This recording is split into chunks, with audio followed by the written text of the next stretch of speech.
This is the Books Podcast presented by Tim Hague. You can't have a word of mouth hit if you can't remember its name. Iris Murdoch described writing blurbs as a mini art form, which delighted me. A blurb as a kind of burlesque show. I ask you, gentlemen of the jury, is this the kind of book you'd like your wives and servants to read? Louise Willder spent 25 years working for publishers, largely writing the blurbs for new published books. Louise, how lovely to meet you. Thank you for joining us on Books Podcast. It's great to be here, thank you. Now, I'm sure you will agree that it is the height of rudeness when interviewing an author to start off by asking, so what's your book about? Because, of course, even if you haven't taken the trouble to read the book, you could have read the blurb. So, Louise, what's your book about? Right. Well, in keeping with your question, one way of describing my book is the outside story of books. So it's about the words that we see on books, as well as the words we read inside them, and the way that those words entice us to read books. So it's a book about books for bibliophiles, but it's also a book about words and the way we use them to persuade each other in all areas of life, from movie posters to advertising. So I think you could describe it as something that's initially about something very small, which is those few words we read on the back of the book, but using them as a lens to create a whole literary celebration. On the train coming here, I was thinking that Cyril Connolly had said that writing a bestseller is an exercise in seduction. And I thought, is this book like the sexy underwear then that you put on it? Sorry, that was a good noise. Well, interestingly, one author did describe writing a blurb as a kind of burlesque show. So you want to, you have a few feathers covering things up. You want to tease a little bit, but, not give the whole thing away. So possibly yes. Oh, I love that. I'm going to keep quoting you back at yourself because it's really entertaining. At one point in your book, you say, on a blurb, is it fair enough to give away the ending? And then you put in brackets, spoiler, yes. Yeah, see what you did there. Oh, you see, that made me laugh. The whole book is like that, though. It's playful and it's funny, as well as telling us stuff and where you're coming from. So where you're coming from is that you do this for a living. I do indeed, yes, which is brilliant, I have to say. I've spent a quarter of a century nearly doing it. It started off in this little library in our old Penguin offices where there was a group of us who just wrote blurbs, and that's all we did. We were in an office with the walls were lined with books. We occasionally emerged to try and sort of track down a manuscript. And that was it. We just read books and wrote. And now things have changed. We're within marketing departments, and the whole world has changed with the digital revolution and everything.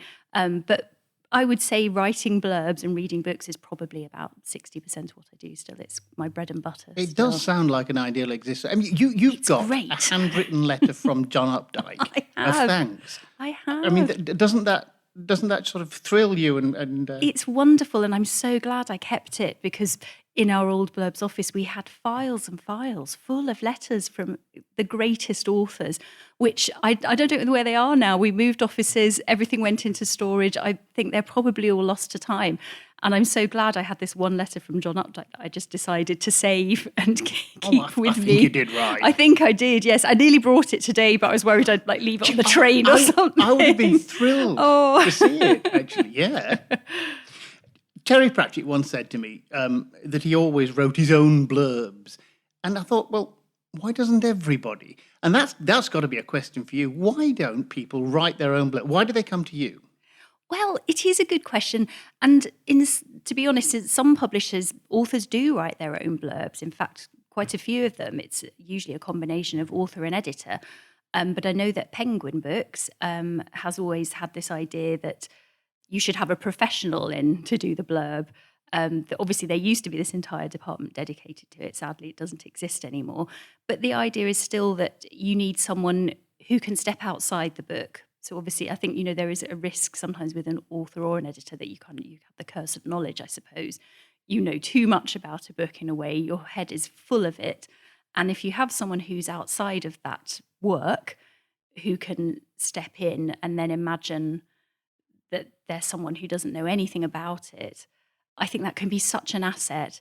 But, sometimes authors do write their own blurbs and they write them brilliantly. I mean, as you say, Terry Pratchett would often he said that you should write your blurb before you've even written the book if you're an author, because it's such a good way. Yeah, it's such a good way to think about structure, which is often what copywriters are doing. I think adding structure to a story in a different kind of way. And so he obviously wrote brilliant blurbs for his own books, and many authors do. But some authors are natural copywriters, and some aren't. Well, it is. It's a different skill, isn't it? I mean, you wouldn't get an author to do the cover illustration necessarily, unless it was Alistair Gray. But if yes, but and his blurbs are brilliant. And yes, and you've quoted is it C.D. Lewis who said that there are three perfect literary forms: the sonnet, the detective novel, and the blurb. Yes. And that is the point, isn't it? That it is a different skill. It's a different kind of writing. Absolutely. It's interesting. There's another Jeremy Lewis, another writer who he was an editor, and he wrote this lovely memoir of publishing called Kindred Spirits, and he also compares blurbs to sonnets as well. And so I think there is that sense that they have to tell a little story, and I think we all know that, but they're not a synopsis. They're completely different. They need their own kind of rhythm and their own kind of movement. I remember reading an interview with Salman Rushdie where he said he was talking about writing one of his novels, and when he wrote a book for children, and his little boy said, it needs to jump up more. And I thought that's such a good description, because I think this kind of copywriting, it needs to be jumpy, if that makes sense. I think it needs to keep flowing and keep going, and you can't lose anyone's attention even for a second. So I think in that sense, it's a little craft all of its own. It's not an art form. I know Iris Murdoch described writing blurbs as a mini art form, which delighted me. But I think it's something that you craft and you get the hang of it, and it gets easier in that sense, but also harder because you're also trying to search for new words all the time. Well, it's harder to write short than long, after all. I mean, that's universally acknowledged, I think. Definitely. And you have what? You'll have 100 words to do? Yes, sometimes even less. If a designer has their way, then there would definitely be fewer than that. And I've worked on some series which are very heavily designed small books where there's just room for a sentence, and so that sentence has to do an awful lot of work. How many have you done? Let's do a bit of your background then. How many blurbs have you written? Well, I worked it out at roughly 5,000 over 25 years, which sounds like rather a lot, doesn't it? I think, but often I'm writing things from scratch, but sometimes I'm rewriting things, or I'm writing something for a classic where there have already been countless versions of blurbs for that book. You have a section in the book in which people have done bizarre distillations of classics. It's very funny. And Wizard of Oz is one that you've got, isn't it? Yes, there's it's a deliberately inappropriate TV listing that was done for TCM a few years ago, and it was for the Wizard of Oz. It says, transported to a surreal landscape, a young girl kills the first person she meets and then teams up with three strangers to kill again, which I just love. And it actually became a bit of an internet sensation, and the copywriter who wrote it became a bit of a minor celebrity. Quite right, too. Quite rightly, yes. Genius ought to be celebrated. I absolutely agree. And I suppose I use that in the book as an example of what happens if you just describe a plot. Obviously, that's done to very good comic effect there, but there has to be more than that. But again, I mean, making somebody laugh, getting somebody involved in any way is obviously going to be a part of the art or the craft, whichever we've decided it is. Did you do the blurb for this book, for your own one? Oh, sort of. I think, yes, it's interesting. I was sort of dreading it because I think, obviously, one of the things I do think is generally an author shouldn't write their own blurb if they can possibly help it. And it shouldn't look as though their mother wrote it. I know. I'm quoting you again. But then, what do you do if you're a copywriter as well as an author? I don't know. It gets tricky. And one thing I did, just for fun really, but also because I was interested to see the results, was to ask 6 fellow copywriters from publishing to each write a blurb for my book, which was a really fun exercise to do. And it doesn't appear in the proof. It's in the final book as an appendix. Mm-hmm. And each one is completely different and for me reflects each person's personality, which I just find fascinating. So I think we like to think we have this completely neutral perspective as a copywriter, but clearly some of your personality does come through. And the other thing I decided to do was just get a blurb generator to write my own blurb, which is just hilarious and ridiculous. That sounds wicked to me. It was mad. That's a future, and I don't like it. Don't worry, because if judging by the standards of this blurb, it's not going to happen. It would be gobbledygook everywhere. So yes, that was a fun exercise to do. But in the end, I did sort of end up writing my own blurb with my editor, which is something obviously I say you shouldn't do, because we really had room for just a few sentences because of the way the final book is designed. You can see there isn't a dust jacket. It's all on the book itself. And so there's this tiny space, which we just had to fill somehow. Well, again, now there's some interesting historical stuff in the book as well. You talk about Alan Lane when he was getting Penguin up and going and saying he didn't want lots of blurb and he didn't want pictures on Penguin books because he thought it would... What did he say? His bums and boobs, I think he thought it would And be. he was right. Yes, He was 100% right on that one. So there is this question of how much material you can get on it. And of course... It's not just blurbs, and in your book is not just about blurbs. Is it? What's the subtitle was an A to Z of literary persuasion. We're also talking about titles and design and all of those things. I have to ask you about your title. How many goes did you have? So many goes. I actually list in the book some of the alternative titles that I thought of, and for a long time, Cover Stories was the favourite. Which I think is a nice title, but I decided was just not a memorable title. I think one of the things I say in the book is you can't have a word of mouth hit if you can't remember its name.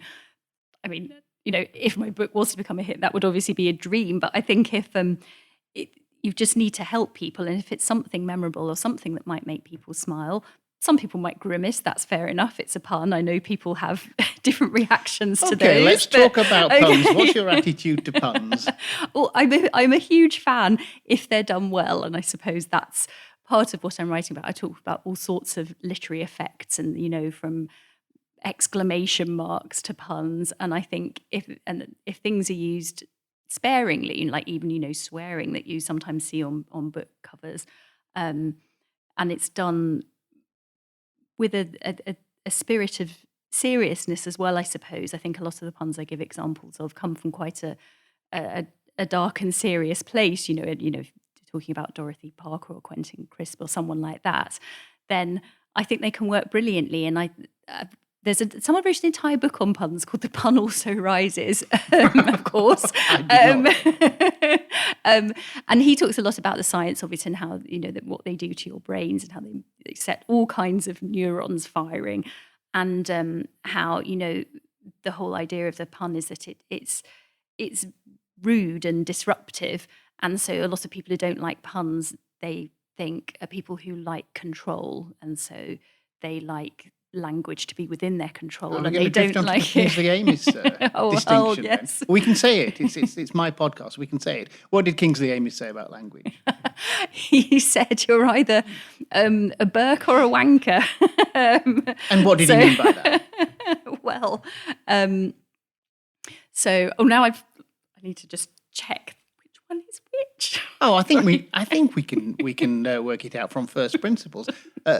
Surely a Burke is somebody who doesn't give a stuff about language and is prepared to change everything around. And a wanker is somebody who cares too much. Yes, the pedants. Yes. So I've had in my head it's the other way around. Anyway, yes. So it's one or the other. So it's the people. Well, now that's very flattering, isn't it? No, it's the people who get completely irate about a grocer's apostrophe, and the people who say no, it's fine, just chill. Language changes all the time, and so the reason I was writing about this was talking about Orwell and his use of language, and Orwell's rules for writing, which a lot of people find too restrictive.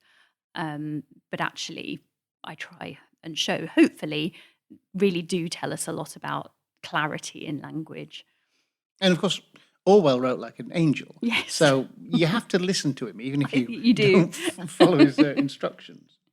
And we've touched on some of the literary greats. T.S. Eliot wrote a lot of blurbs for Faber. Yes. Do you know how many he wrote? Do you know have any idea of? One of his fellow editors said thousands. So Really? yes, I think I quote in the book, and he describes them writing blurbs as the torture of publishing, and said, and Eliot wrote thousands, and I have no idea how he found the time to do anything else because he was so busy He should have writing these collected them. blurbs. Old Possum's Book of Yes. Log Rolling. Oh, Or, yes. you know. Wouldn't that have been brilliant? I know, and obviously you can see a few examples still, which I quote, which are quite funny in their own way. Describe it. Robert Graves is The White Goddess is a monstrous, indefinable book, and then the blurb he wrote for Louis MacNeice's poems, which he talks about them being it's the things that I think they have a modest appeal. There's he's definitely not letting himself go on that one. Well, you see, that brings me back to the next question. Is writing the blurb ever about disguising a book's shortcomings? I think not disguising, but ignoring. Okay. Oh, I see. Sweeping under the carpet. Yes. Skirting round.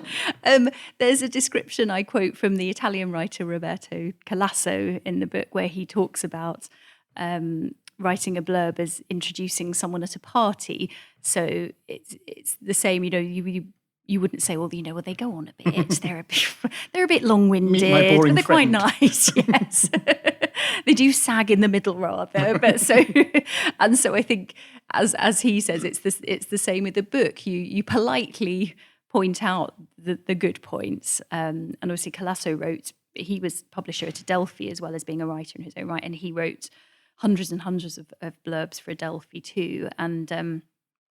He's really interesting on the art of blurbs and how you're continually searching for the right adjective where there aren't that many in the language. And yes, one of his big things is about it's kind of like a calling card. He also calls a blurb a letter to a stranger, and so I do like to think of it in this way as it's a sort of one reader trying to communicate with another, I suppose. You do have a bunch of adjectives that you tell us that you shouldn't use. I do. Although it sounds very prescriptive, doesn't it? I don't see people shouldn't use them because I think I've used a lot of them, I'm sure. And sometimes, people have to talk about hundreds of books and there are only so many words in the language, and sometimes we're all in a hurry. But I think in general to avoid them is good because I think they have become a bit of a publishing jargon in themselves. So I divide them up into little categories. So you have like the light adjectives, which obviously you see all the time on books. So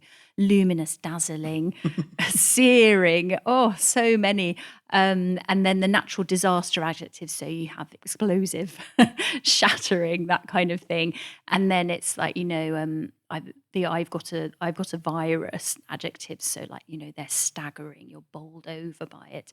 And I just find it fascinating that because publishing is a business that's all about words, but just like so many other industries like sport or like journalism or like the art world, we have our own jargon. It's that language that we just use to talk to each other in a way, which I find really You say if you ever see fascinating. the word magisterial on a book, you mean it's really long. Really long. Or, readable.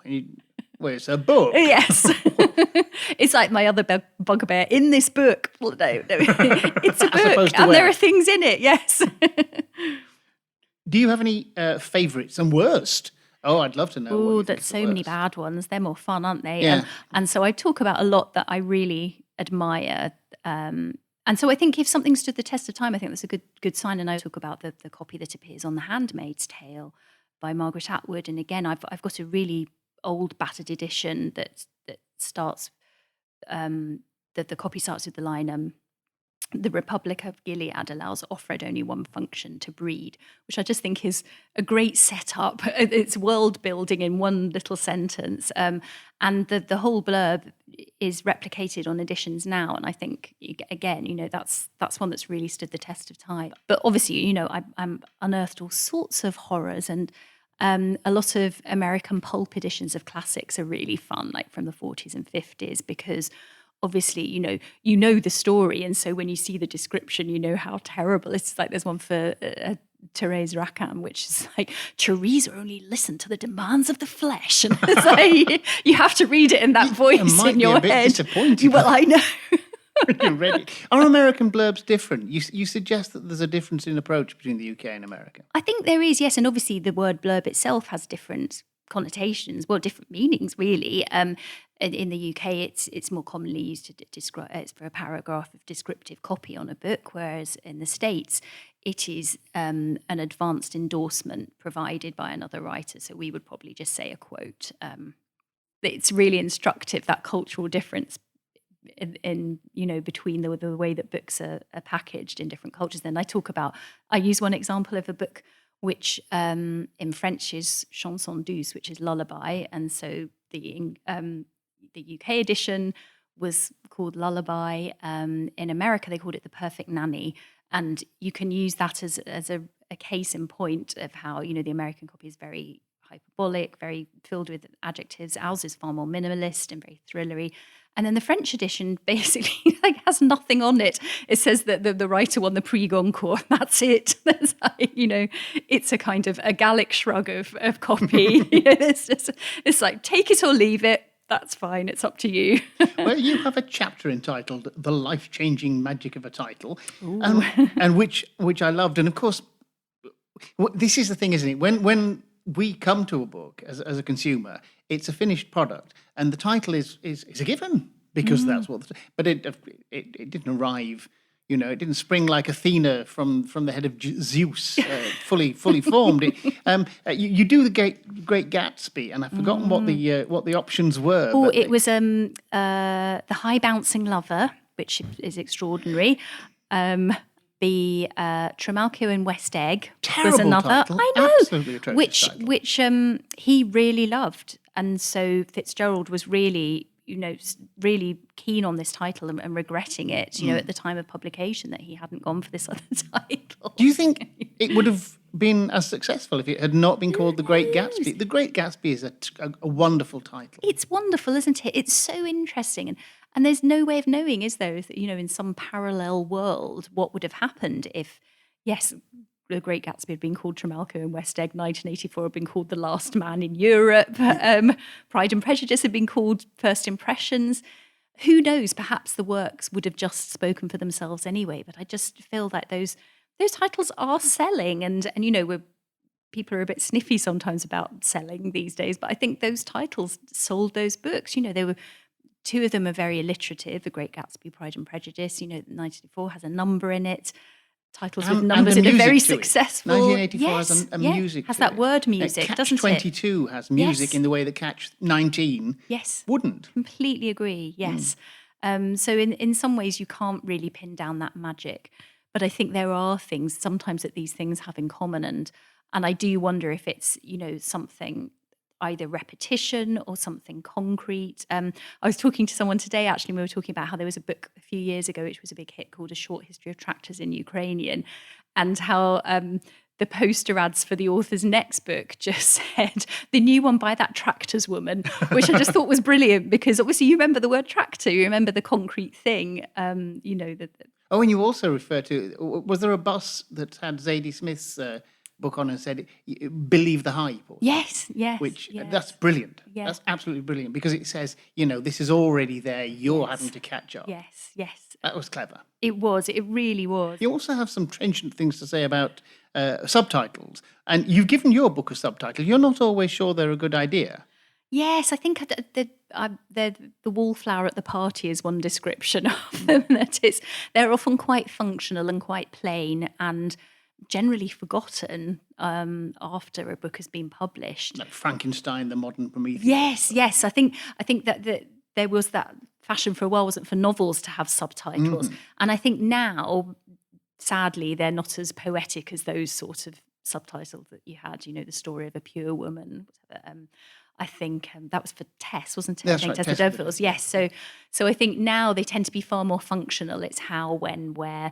And so I suppose with mine, I thought, well, you've got a silly title, really. Let's face it, it's quite silly. And so I need something quite concrete and quite anchoring. So I thought I'll go for the A to Z. That makes people think they're going to get something hopefully quite practical as well as fun. Oh, because it is. I mean, yeah. you could learn how to do it from the book as well as having a good time.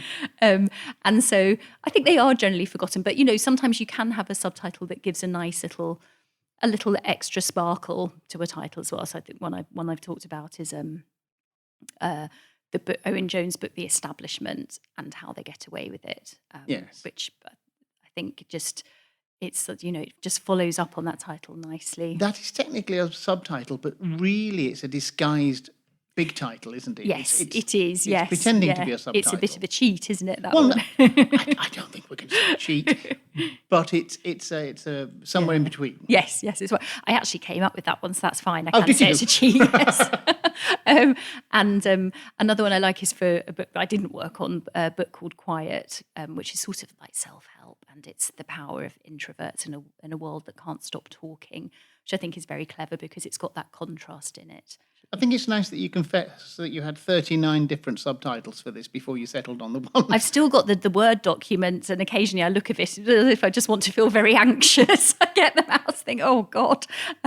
Yes, I think maybe because I am in publishing and because of the job I do, I wonder if I just worried about these things even more than other authors. Possibly not. I'm sure all authors worry about these things a lot. But it's, searching for those words to get it right. And who knows if I have or not. It's impossible, isn't it, to tell? Well, you clearly have in the blurbs, otherwise they wouldn't have kept you on for all those years. Yes. And the books are just utterly delightful. It's funny and it's informative. And thank you. It speaks to bookish people very, very much. I've got half a dozen relatives are getting this for Christmas. So brilliant. Thank you very I'm much. very glad to hear that. Thank you. I hope they enjoy it. Well, I hope they will enjoy Blurb Your Enthusiasm, an A to Z of Literary Persuasion by Louise Willder, which is published by One World at £14.99. And I think that's a bargain. That was Books Podcast, presented by Tim Haig. Books Podcast is a Green Shoot production. You can find out more at www.green-shoot.com, and Tim can be contacted on tim@green-shoot.com.